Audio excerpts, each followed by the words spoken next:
Give it up for Peter Grimm!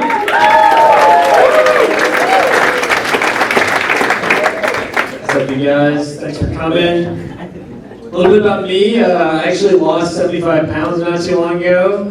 Thank you. And then I went fucking bald, so what was the point of any of that, you know?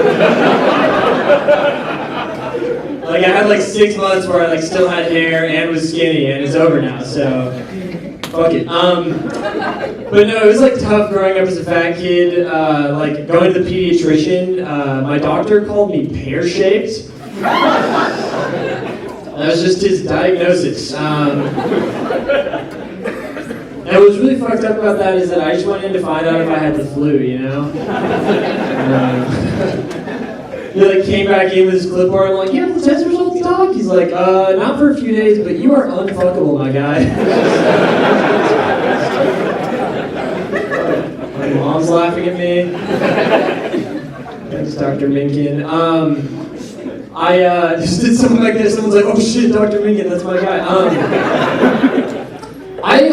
But I blame the food pyramid for why I was so fat. I don't know what you guys were taught in your middle school health class or how old you are, but when I was in middle school, they had like this very specific food pyramid, and they were like, okay, so there's all these different food groups, but just remember, at the end of the day, you need to make sure that you get at least 12 potatoes a day. Or, alternatively, 2 loaves of bread, one or the other. If you don't eat carbs, you'll fucking die. That's what they told me. They're like, if you have sex, you will die. If you don't eat carbs, you will die. So I didn't have a girlfriend until I was like 18, because I was like too busy trying to hit my potato quota every day. Stuffing the potatoes down my throat. Yeah, it was tough. But you know, being bald is not all bad. There's like cool bald alumni, you know. Like Steve Jobs, you know, he's like an American hero for his $1 trillion company. Very cool. Yeah, you know, he was a genius, right? Because he was like, what if we took these devices and made them smaller, you know?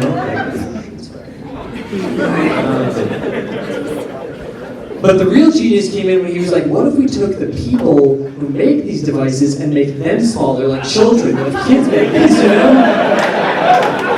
Very smart, Steve. That's fucking awesome. Let the kids figure it out, you know? That's great. Very cool. So looking the way that I look in Seattle, I hang out with like a lot of hipster people and like hipster girls, and they have been like hanging out. They've been saying, like the girls specifically have been like, you know, I just don't like it when my men get too buff. I just think it's like hyper-masculine. I don't like it when they're too muscular and big. And you know, first of all, I think you're lying. Like if you went to the beach and like your new boyfriend took off his shirt to reveal like a perfect 6-pack and chest, would you just be like, you know, I could use some like saggy tits and hips on him, just kind of level things out. I don't know if that's what you would say, but you know, like tastes change, because I think this is just what happened when you go this long without a military draft. You know?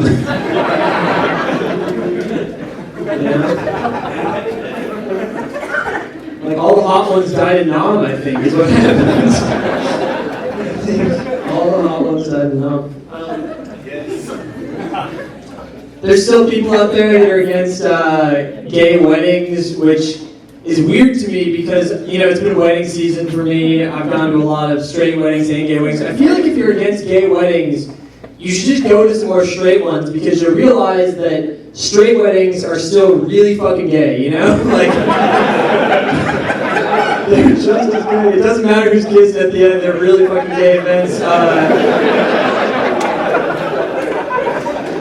Like, every wedding I went to this summer, I was just like sitting in the audience, just like, everybody's wearing matching outfits and there's flowers everywhere. We're just like, everybody's watching these people make out. I just like elbowing everybody next to me, like, it's pretty fucking gay, right?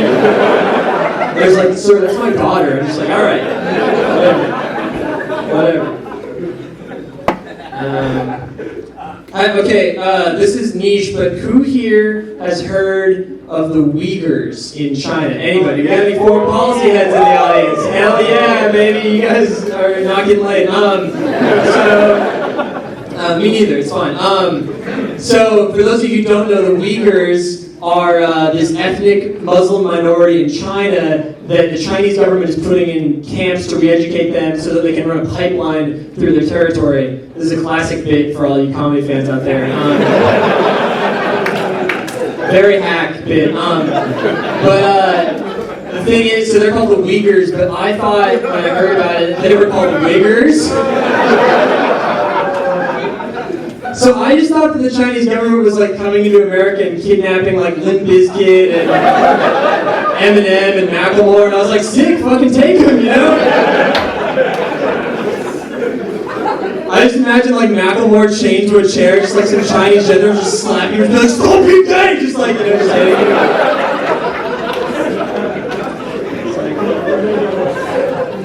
That's awesome. Keep it up. China, yeah, but then it wasn't that. So, do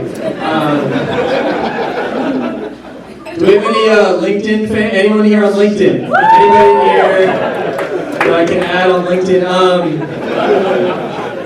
I think it's like the saddest website on the internet. It might be the saddest one.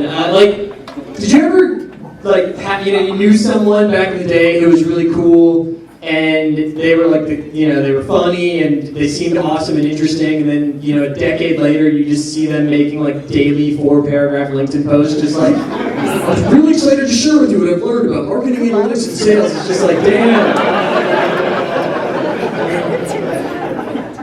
You were so cool once, but you're dead now. It's like it would be less sad to see them coming up as like the top comment on every Pornhub video, Like that would be less depressing. Because at least I believe they're like interested in the tentacles and shit, Like,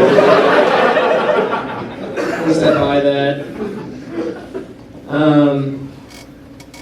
So I watch people, and when I see like a short couple, like two short people together, and then like the lady is pregnant, I'm kind of like, damn, like, you know what's going to happen to it, right? Like, you know what this is going to create. I'm just saying, I hear some people are hesitant, but I'm just saying there's already like too many people, so like the ones that we do make, maybe they should just be tall, That's all I'm saying.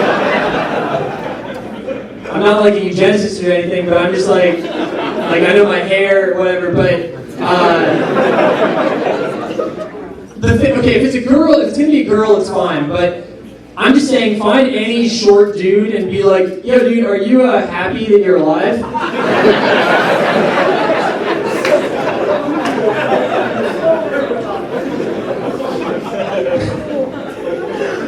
And he'll be like, yeah, I guess. Like, that's...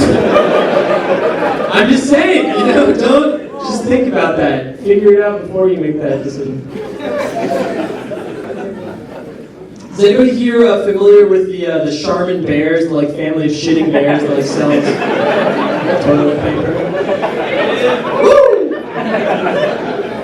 I'm like a big fan of the Charmin Bears. I like love all their work. And like back in the day, they were pretty normal. Like it was just like a family of bears in the woods, and they've got like toilet paper on a tree branch, and they're dancing, and they're happy because their butts are clean. Like that, I get it. I get it.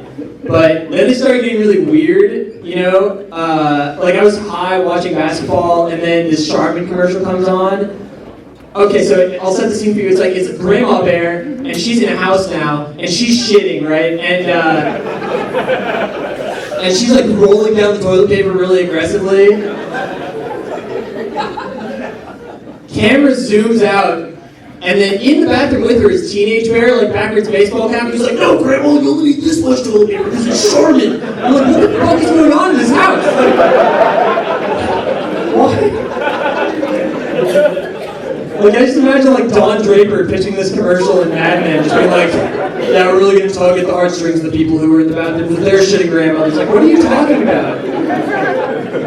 And then like the weirdest one, and again, I am like kind of a fan of their stuff, so like people send these to me when new ones come out because they know this about me. And like there's this new one that came out recently. It's like an R&B music video. And like Mama Bear like slides out of the bathroom. I'm not gonna do like the whole song for you, but she's like singing this song. And it's basically just her being like, I'm fucking stoked because my butt is clean, But the best part of the whole thing is that like back in the corner, like Papa Bear's just like, oh yeah. He's just like, damn, I'm eating ass tonight.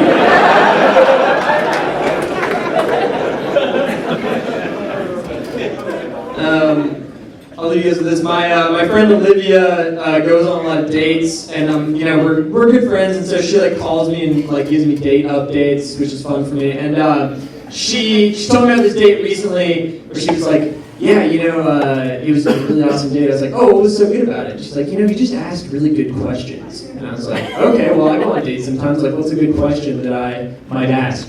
And she was like, he asked what the last good book I read was. I was like, that's a good question? Like, what the fuck do they usually ask you? She's like, I don't know, dude, about my hair or whatever. Fellas, the bar is so low, my dudes. It's a low bar on the dating questions. I guess like all you need to do if you want to impress your date, this is for all of you, is you just sit her down, look her in the eyes, and just be like, so, I was wondering, can you, fucking read? Nice, that's hot. Hey, you guys have been a ton of fun. You got one more comic, and then we got Stomp coming up. I'm excited to be here. I'm excited you guys are all here. Thank you so much. I'm Peter Bear. Have a good night.